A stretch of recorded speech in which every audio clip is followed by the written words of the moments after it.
لڑکے جب سکن ٹائٹ پہنتے ہیں تو نامرد ہو جاتے ہیں۔ ابھی کچھ دنوں پہلے میں جب آئی وی ایف کے متعلق ریسرچ کر رہا تھا، کیونکہ مجھے آئی وی ایف کے متعلق تفصیل بیان کرنی تھی اور مفتیوں کو سمجھانی تھی کہ آئی وی ایف سسٹم ہے کیا، اور مفتیوں کو کہاں بتانا ہے آئی وی ایف کرنا جائز ہے اور کہاں بتانا ناجائز ہے۔ مفتین ہن کلاس اوس تک کلاسس موضوع میں تمہیں سمجھاؤں آئی وی ایف کیا گو، آئی وی ایف کیا ہوتا ہے اور اس کا سسٹم کیا ہے اور کون سی شکلیں جائز ہیں کون سی شکلیں ناجائز ہیں، اور اس کے لیے خود محنت کرنی تھی پڑی۔ تو میں اس کو ریسرچ کر رہا تھا، ڈاکٹروں سے بھی بات کی، لٹریچر بھی پڑھا، تو اسی بیچ میں یہ جاننا چاہتا تھا کہ آئی وی ایف کی ضرورت ایک اس وقت پڑتی ہے جب مرد نامرد ہو، ٹھیک ہے، مرد نامرد کیوں ہو جاتا ہے؟ تو میں اس کو ریسرچ کر رہا تھا کہ یہ مرد نامرد کیوں ہو جاتا ہے، کیا بات جانے، تو اسی میں ایک عجیب ریسرچ یہ سامنے آ گئی کہ لڑکے جب سکن ٹائٹ پہنتے ہیں تو نامرد ہو جاتے ہیں۔ کریوش کون ریسرچ کر رہا ہے؟ ایک چائنیز ڈاکٹر نے کہا یہ، اور ایک جاپانی کسی ادارے نے اعلان کیا ہے، ویب سائٹ پر موجود ہے۔ کیوں؟ اس لیے کہ یہ جو باڈی ہے یہ ٹین ایج میں گروتھ کر رہی ہے۔ اب جب ہم نے اس کو ترپال کے ساتھ باندھ کر کے رکھا، یہ سکن ٹائٹ ہے، ترپال ہے یہ، تا یہ پکڑ کر کے باندھ کر کے رکھا ایسے، تو یہ گروتھ نہیں کر پا رہا ہے۔ اور گروتھ کرنے کے لیے پرائیویٹ پارٹ کا اہم ترین پارٹ ہے ٹیسٹیز۔ وہ جو ٹیسٹیز ہیں وہ کارخانہ ہیں، وہ کارخانہ ہے کس چیز کا؟ سیمن بنانے کا، اسی میں سیمن بنتا ہے۔ اسی لیے جانوروں کو جب کھسی کرتے ہیں تو اس کا ٹیسٹیز ختم کر دیتے ہیں۔ جانوروں کو جب کھسی کیا جاتا ہے تو کیا چیز ختم کرتے ہیں؟ ٹیسٹیز، ٹھیک، تو وہ کھسی ہو جاتا ہے، یعنی اس کے اندر وہ مردانگی نہیں رہتی۔ جانوروں کو تو نہیں کہہ سکتے مردانگی، لیکن میں سمجھا رہا ہوں۔ تو گویا یہ جو ٹیسٹیز ہیں یہ کارخانہ ہے کس چیز کا؟ سیمن بنانے کا، سیمن اسی میں بنتا ہے۔ اب جب ہم نے اس کو پکڑ کر کے رکھا ہے، باندھ کر کے رکھا ہے، ٹھیک، اور بیچارہ یہ گروتھ ہی نہیں کر پا رہا ہے، تو آگے چل کر کے پھر یہ ٹیسٹیز کام نہیں کرتا ہے، یا تو سیمن ہی بنے گا نہیں، اور اگر سیمن بنتا ہے تو اس کے اندر سپرم کی کاؤنٹنگ برابر نہیں ہوتی۔ تو انہوں نے سجیسٹ کیا ہے، ہم سجیسٹ کریں گے یہ لوز کپڑے پہنے، لیکن کیا کیا جائے، دنیا کے انسان جو ہیں وہ آنکھ بند کر کے فیشن کے پیچھے، چاہے پھر وہ مضر ہو چاہے مفید ہو، جناب یہ جو ہم کو پہنا رہے ہیں یہ ہماری صحت کے لیے مفید ہے یا مضر ہے، یہ ہم کو سوٹ کرے گا یا نہیں کرے گا۔ کھا رہے ہیں سارے کرکرے، یہ دیکھے بغیر یہ ہماری صحت کے لیے مفید ہے یا نہیں۔ پی رہے ہیں سارے کولڈ ڈرنکس، یہ ہماری صحت کے لیے مفید ہے یا مضر ہے، یہ دیکھنا نہیں، بس ٹرن چل گئی، سادہ پانی نہیں پئیں گے، ہم تو کوک پینے والے ہیں۔ اپنی عقلوں کا استعمال کرنا چاہیے، اپنی سمجھ کا استعمال کرنا چاہیے۔ جو ہمیں پہنایا جا رہا ہے ہمیں پہننا چاہیے یا نہیں، جو ہمیں کھلایا جا رہا ہے ہمیں کھانا چاہیے یا نہیں۔ ابھی چند دنوں پہلے میں نے ڈاکٹر سے ڈیٹیل میں بات کی ہے، ڈاکٹر نے کہا جناب یہاں کی بیماریوں کی بہت بڑی وجہ یہاں کے کھانے ہیں۔ میں نے کہا کون سے کھانے؟ کہتے ہیں یہ جو گھر سے باہر کھانے کھا رہے ہیں، جتنے فاسٹ فوڈ، جتنے جنک فوڈ، یہ جتنے پیزے اور یہ برگر اور یہ جو چاکلیٹیں اور آئس کریمیں اور بیکریاں اور کولڈ ڈرنک، یہ تمام کے تمام زہر ہیں انسانوں کی زندگی کے لیے۔ اور ڈاکٹر کہہ رہے ہیں، نیٹ پر پڑھیے آپ، دیکھیے دنیا واپس آ رہی ہے، سادہ غذائیں کھاؤ، صحت کا بحران ختم ہوگا۔ کشمیر کی پوری تاریخ میں اتنی بیماریاں کبھی نہیں تھی جتنی آج ہیں۔ کشمیر کے ہسپتالوں میں جگہ نہیں ملتی ہے، اتنا پہلے کبھی بھی نہیں تھا جتنے آج ہیں۔ معدے کی اتنی بیماریاں پہلے کبھی نہیں تھی جتنی آج ہیں، کڈنی فیلئر اتنے کبھی نہیں تھے جتنے آج ہیں، ہارٹ کی ڈیزیز اتنی کبھی نہیں تھی جتنی بھی آج ہیں۔ ڈاکٹر مجھے کہہ رہا تھا جناب جو بھی ہمارے پاس آتا ہے ہم جو ہی اس کے باڈی کھولتے ہیں تو ہمیں تقریباً 90% یقین اندر سے یہ السر نکلے گا یا کینسر نکلے گا۔ وجہ یہی چیزیں ہیں۔ تو خیر، اب یہ جو جوانی سٹارٹ ہو گئی، اس جوانی میں کیا کرنا ہے؟ اپنی اس باڈی کی حفاظت کرنی ہے، کیونکہ یہ امانت ہے، یہ اپنی نہیں ہے، اس کے ایک ایک چیز کو بچانا ہے اور بڑھانا ہے، یہاں تک تو جوانی سب سے پہلی امانت ہے۔ اس جوانی کو برباد کرنا یہ بھی اسی انسان کے ہاتھ میں ہے، اور جوانی کی حفاظت کرنا یہ بھی انسان کے ہاتھ میں ہے، ٹھیک ہے۔ یہ جوانی اور جوانی کی ایک ایک چیز ہمارے ہاتھوں میں، یہ امانت ہے اللہ کی۔ بس ہر شخص سے دیکھے کہ میں اپنی جوانی کا غلط استعمال تو نہیں کر رہا ہوں۔ کھانے پینے کے اعتبار سے وہ تمام چیزیں ایوائڈ کریں جن چیزوں کو ہم کھاتے ہیں صرف ٹیسٹ کے لیے۔ وہ چیزیں کھائیں جو انسان کو ہیلتھ کو فائدہ پہنچائیں، ہیلتھ کو اپنا کنسرن بنائیں، ٹیسٹ کو مت بنائیں. بس یہی میسج. آپ اس لیے مت کھائیں کہ مزہ ہے اس میں، آپ اس لیے کھائیں کہ اس میں فائدہ ہے. یہ جو پالیتھین لفافوں میں لٹکی ہوئی دالیں ہیں ان سے کہیں زیادہ بہتر ہے آپ کے اپنے علاقے کا وہ ڈرائی فروٹ جو یہاں کا پیدا کیا، اس کو استعمال کریں گے تو دو فائدے ہوں گے، صحتوں کو فائدہ ہوگا اور یہاں کی اکانومی کو فائدہ ہوگا. جب آپ ان کی چیزیں استعمال کریں گے تو اپنی صحت کو نقصان کر رہے اور پیسہ ان کو دے رہے ہیں. تو شو یہاں کا سمجھ. بس امانت نمبر 1. امانت نمبر 2، یہ جو پیسہ جیب میں آیا، چاہے وہ ماں باپ نے آپ کو دیا پاکٹ منی ڈیلی یوزنگ کے لیے، اور چاہے آپ نے خود کمانا شروع کیا، ٹھیک، وہ کمائی کا ذریعہ پھر جو بھی ہے، یہ پیسہ امانت ہے، اس کا غلط استعمال نہیں کرنا ہے.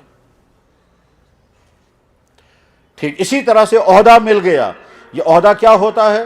باپ بننا ایک عہدہ ہے، ماں بننا ایک عہدہ ہے، پھر نکاح ہوگا، شوہر بننا ایک عہدہ ہے، بیوی گھر میں آ گئی، بیوی ایک نعمت مل گئی، آپ کو عہدہ مل گیا شوہر بننے کا، اور اس کے بعد پھر آپ کو ملازمت مل گئی. یہ ملازمت جہاں کی بھی ہے، چاہے وہ چھوٹے ملازمت چاہے بڑے درجے کی، ملازمت عہدہ ہے، یہ امانت ہے.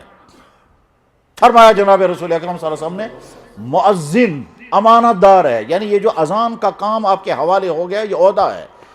امانت داری کے ساتھ کو چلانا، ٹھیک وقت پر اذان پڑھنا. اس زمانے میں گھڑیاں نہیں تھی تو مؤذن کو آدھی رات کے بعد جاگنا پڑتا تھا کہ ٹائم پر مجھے اذان پڑھنی ہے. وقت سے پہلے پڑھوں گا تو بھی غلط ہوگا، وقت کے بعد پڑھوں گا تو بھی غلط ہوگا، ٹائم میں مجھے کچھ نہیں ہے. جاگنا پڑتا تھا، دیکھنا پڑتا تھا صبح صادق کب ہوگی، تو صبح صادق کو چیک کرنے کے لیے آدھی رات سے جاگنا پڑتا تھا.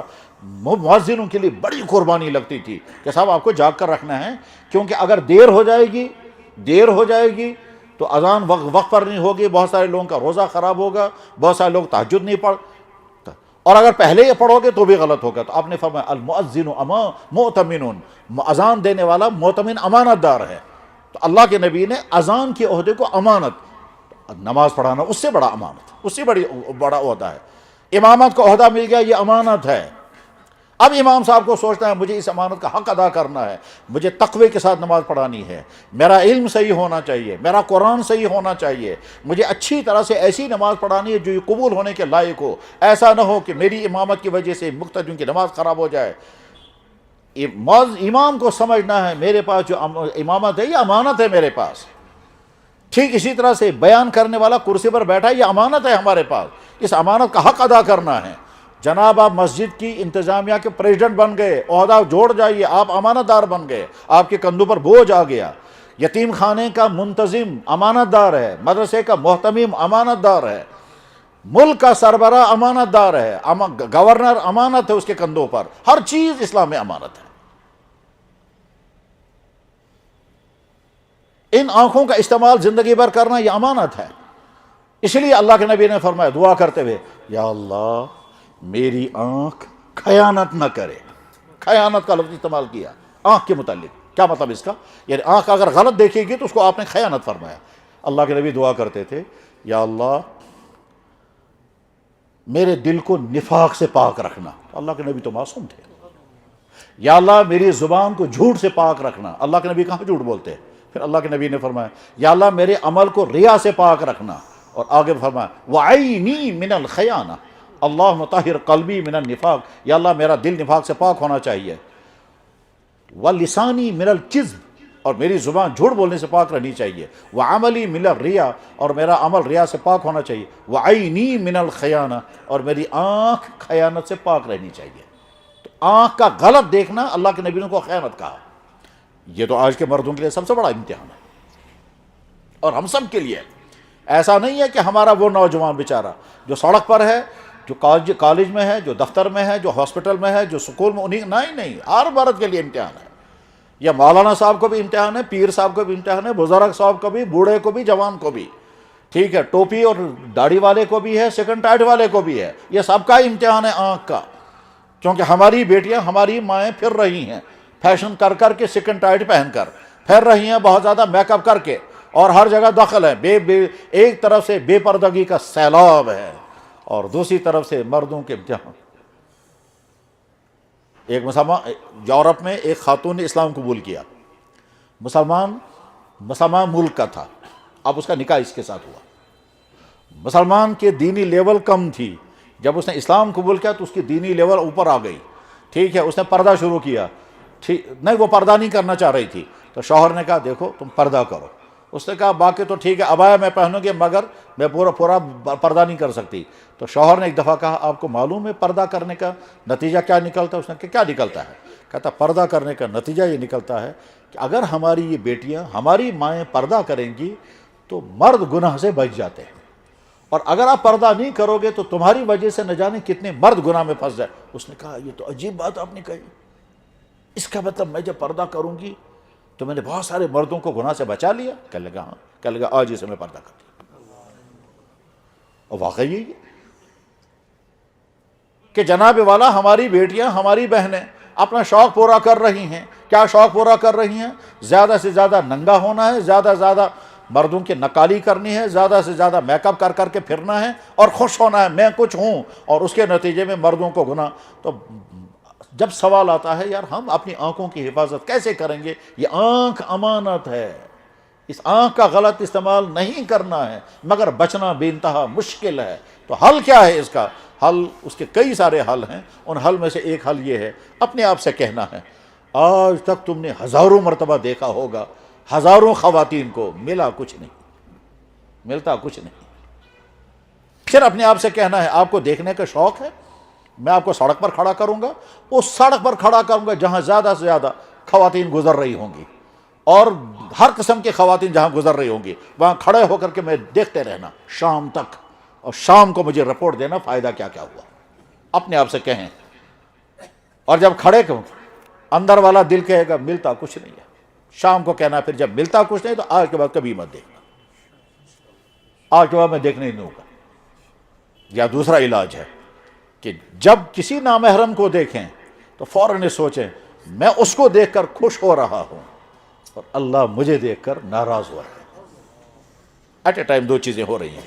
اللہ کہہ رہے ہیں میں دیکھ رہا ہوں تو کیا دیکھتا ہے، میں دیکھ رہا ہوں تو کس کی طرف دیکھ رہا ہے. دیکھا میں نے منع کیا یہ مت دیکھنا، تو پھر بھی کنٹرول نہیں کر رہا ہے اور تو دیکھ کر کے خوش ہو رہا ہے، اور میں دیکھ کر ناراض ہو رہا ہوں. تو اپنی خوشی پر ایکشن کرے گا. کیا کرے گا؟ زیادہ سے زیادہ جا کے اسے ملے گا، اس سے بات کرے گا، اور زیادہ اس کے ہینڈ شیک کرے گا، یہی تیری خوشی کی انتہا ہے. ٹھیک ہے، اور کیا کرے گا؟ فوٹو اٹھا لے گا اس کا. اور اگر میں نے ایکشن کر لیا اپنی ناراضگی کا تو ٹک ہی نہیں پائے گا. پھر تو اپنی خوشی کا اگر ایکشن کرے گا تو زیادہ سے زیادہ کیا کرے گا؟ جا کے اسے ملے گا. اور میں نے اگر اپنی ناراضگی کا ایکشن کر لیا تو پھر سطح پر سوچت تو ٹکھا بروٹ کن کہنا. تو بس اپنے آپ کو کہنا ہے تم اس کو دیکھو، اللہ تمہیں دیکھ رہا ہے. اور اللہ کو چنانچہ ایسا ہوا بھی. میں ایک ایسے شخص کو جانتا ہوں کہ جس کی آنکھوں کی لائٹ چلی. ابھی پچھلے ہفتے مجھے ایک صاحب ملے، کہنے لگے میں نے اپنی میرے بیٹی کی لائٹ اچانک کم ہوتے ہوتے ہوتے ہوتے ختم ہو گئی. کہتے ہیں میں نے لاکھوں روپے خرچ کیے اور 12 آپریشن کیے ہیں، اب تک آنکھوں کے لائٹ نہیں آئی. بچہ بھی سامنے لایا، کہتے یہ ہے وہ بچہ.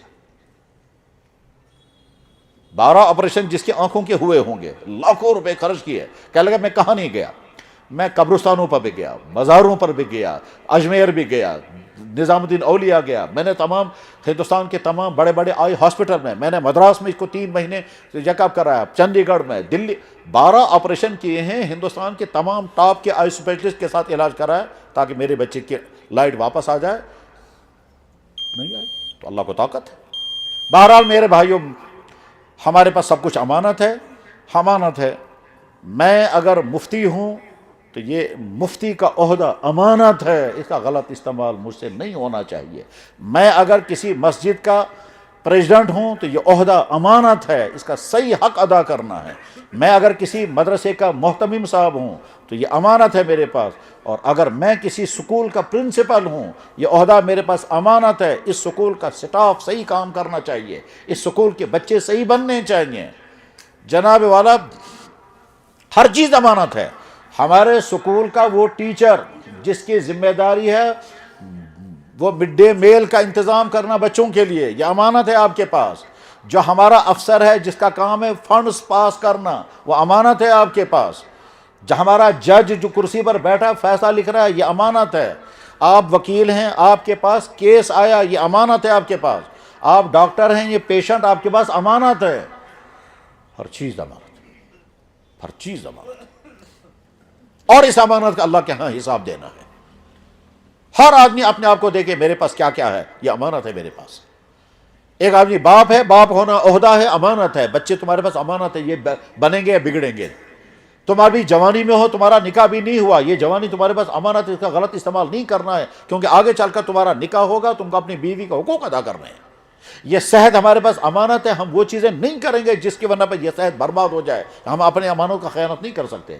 اس باڈی کو وہ چیزیں نہیں کھلانی ہیں جن کا مقصد صرف ٹیسٹ ہوگا اور صحت کو نقصان ہوگا، اور اس باڈی سے مجھے وہ سارے کام نہیں کر۔ میرے بھائیو اچھی طرح سے سمجھ لیں، انفیکشن کی دو قسمیں ہیں، ایک باڈی کا انفیکشن، ایک کیریکٹر کا انفیکشن۔ باڈی کا انفیکشن یہ ہے کہ ہم جسم کو وہ چیزیں کھلائیں جس کی وجہ سے باڈی کو انفیکشن ہو جائے، معدے کا، انتڑیوں کا، لیور کا، دماغ کا، چھاتی کا، کس کا انفیکشن ہوگا، ٹھیک ہے۔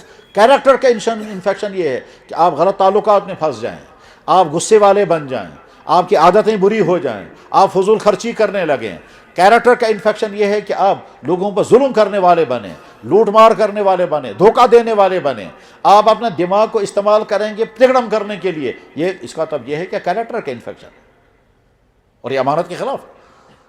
زبان ہمارے پاس امانت ہے، اس کا غلط استعمال نہیں کرنا ہے، کیونکہ ہماری یہ ساری چیزیں ہماری اپنی نہیں ہیں، یہ اللہ کی دی ہوئی ہے۔ قرآن اللہ کی امانت ہے، قرآن کریم میں فرمایا انا عرضنا الامانۃ علی السماوات والارض۔ بات ختم کر رہا ہوں میں۔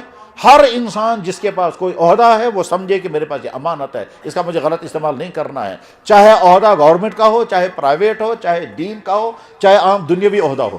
حتیٰ کہ چپراسی جو کرسی پر بیٹھا ہوا ہے، یہ کرسی سٹول، یہ بھی اس کے پاس امانت ہے۔ اللہ کے نبی علیہ السلام کے جب سوال کیا یا رسول اللہ قیامت کب آئے گی، تو آپ نے فرمایا جب امانت ضائع ہوگی۔ آپ نے فرمایا امانت کیسے ضائع ہوگی؟ آپ نے فرمایا جو عہدے نااہلوں کو دیں گے، عہدے نااہلوں کو دیں گے۔ مفتی وہ بنا جس کا علم صحیح نہیں یا دیانت نہیں، امام صاحب وہ بن گیا جس امام کی قرات صحیح نہیں یا اس کو مسائل یاد نہیں، یا وہ صفات جو امام کے اندر ہونی چاہیے وہ ہے نہیں، یا پریزیڈنٹ وہ بن گیا جس کے اندر وہ صفات موجود نہیں، یا مدرسے کا محتمم وہ بن گیا جس کے اندر وہ کوالٹی موجود نہیں۔ یعنی صفات کے بغیر، کوالٹی کے بغیر اگر ہم کسی عہدے پر بیٹھ گئے اور ہم اس عہدے کا حق ادا نہیں کر رہے ہیں، کر نہیں پائیں گے، کیونکہ جب کوالٹی نہیں ہے ادا کرنے کے نہیں، تو اللہ کے نبی نے فرمایا جو ہی یہ ہونے لگے گا، اس کا مطلب کیا ہوگا؟ ملک کا سربراہ وہ ہوگا جو اس کے قابل نہیں ہوگا، اسٹیٹوں کا سربراہ وہ ہوں گے جو اس کے قابل نہیں ہوں گے، کرسیوں پر افسر وہ ہوں گے جو اس کے قابل نہیں ہوں گے، دینی منصب ان لوگوں کے ہاتھ میں آئیں گے جو اس کے قابل نہیں ہوں گے۔ تو اللہ کے نبی نے فرمایا جب یہ ہوگا تو سمجھو قیامت آ رہی ہے۔ اذا وسد الامر الى غیر اہلی، جب نااہلوں کو عہدے دیں گے، نااہلوں کو عہدے دیں گے۔ نااہل کی دو قسمیں ہیں، ایک نااہل وہ ہے جسے بس علم نہیں، اور دوسرا نااہل وہ ہے کہ علم تو ہے مگر دیانتداری نہیں ہے۔ ایک یتیم خانے کا سربراہ غلطی کر رہا ہے کیونکہ اس کو پتہ نہیں، اور دوسرا وہ ہے جس کو پتہ ہے مگر جان بوجھ کر غلطی کر رہا ہے، تو بددیانتی ہے۔ تو یا لا علمی ہوگی یا بددیانتی ہوگی۔ مدرسے کا محتمم صاحب اگر پیسہ غلط استعمال کر رہا ہے، ٹھیک ہے، تو یا لا علمی ہے یا بددیانتی ہے۔ بس ٹھیک اسی طرح سے ایک جوان اگر اپنی جوانی کا غلط استعمال کر رہا ہے، یا لا علمی ہے یا بددیانتی۔ بددیانتی کا مطلب یہ ہے کہ اپنے نفس کے سامنے جھکا ہوا ہے اور کر رہا ہے وہ سب کچھ۔ اور آگے بڑھ کر مرد کے اندر جو سیکچول پاور ہے یہ امانت ہے، اس کا غلط استعمال نہیں کرنا، اس کا حساب دینا ہوگا۔ ہمارے ہاتھوں میں جو موبائل ہے یہ بھی امانت ہے کہ اس کا استعمال آپ صحیح کریں گے یا غلط کریں گے، ہر چیز۔ تو بس میسیج کیا ہے؟ نمبر ایک، اللہ نے ہم کو ایمان کی دولت عطا فرمائی، ہم ایمان والے ہیں۔ یہ بات بار بار سمجھنے کی ضرورت ہے، ساری دنیا کے ایمان والوں کو بھی اور یہاں کشمیر والوں کو خاص طور پر، کہ اللہ نے ہم کو ایمان کی دولت عطا فرمائی ہے۔ اس میں ہماری کوئی قربانی نہیں لگی، ہماری کوئی محنت نہیں لگی، ہماری کوئی درخواست استعمال نہیں ہوئی، ہم نے کوئی یہاں سے ڈیمانڈ نہیں کی تھی، وہ تو اللہ نے فیصلہ فرمایا۔ ایک تو اللہ کی مہربانی ہوئی، ان اولیاء کرام کی قربانیاں لگی جنہوں نے یہاں اس کشمیر کا سفر کیا، مشکلات کے ساتھ، مصیبتوں کے ساتھ، اور ان مشکلات و مصیبتوں کی تفصیل نہیں معلوم ہے، کیونکہ